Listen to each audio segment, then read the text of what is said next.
બિહારમાં એનડીએ જીત બાદ ગુજરાત ભાજપ પ્રમુખ સી.આર. પાટીલનું નિવેદન સામે આવ્યું છે. તેમણે જણાવ્યું કે બિહારના લોકોએ મોદી સાહેબ અને શાહ સાહેબ પર વિશ્વાસ મૂક્યો છે.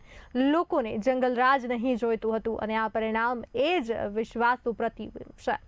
સી.આર. પાટીલે સ્પષ્ટ કર્યું કે જીતનું જશ્ન મનાવવામાં આવશે નહીં, કારણ કે દિલ્હીમાં થયેલી બ્લાસ્ટની ઘટના અત્યંત દુઃખદ છે. તેમણે કહ્યું કે આ સમયે ઉજવણી કરતા દુઃખ વ્યક્ત કરવું વધુ યોગ્ય છે.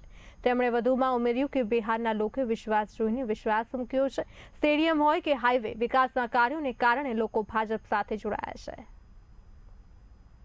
બિહારના મતદાતા ભાઈ બહેનોને ખૂબ ખૂબ અભિનંદન આપું છું કે એમણે બિહારના હિતમાં, બિહારના વિકાસ માટે, બિહારની આવનારી પેઢી માટે એમણે સમજદારીપૂર્વક માનનીય પ્રધાનમંત્રી શ્રી નરેન્દ્ર મોદી સાહેબમાં, શ્રી અમિતભાઈ શાહ સાહેબમાં, શ્રી નીતિશ કુમારજીમાં જે વિશ્વાસ બતાવીને ડબલ ઇન્જિનની સરકાર પુનઃ બનાવવા માટે એમણે અને નીતિશ કુમારજીને 10મી વાર મુખ્યમંત્રી બનાવવા માટે એમણે જે મતદાન કર્યું છે એમને મતદાતાઓને નમન છે.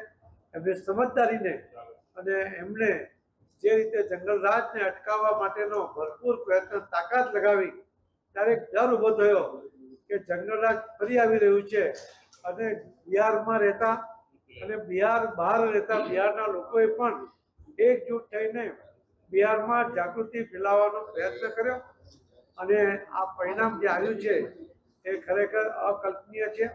અમે પણ 160+ કહેતા હતા, પરંતુ આ તો 200ની નજીક પહોંચવાની તૈયારીમાં છે. એના માટે ખરેખર ખૂબ ખૂબ અભિનંદન માનનીય પ્રધાનમંત્રી મોદી સાહેબને, નીતિશ કુમારજીને, અમિતભાઈ શાહ સાહેબને, બાકી સૌ લોકોએ જે મહેનત કરી છે અને વિશેષ બિહારના મતદાતા ભાઈઓ.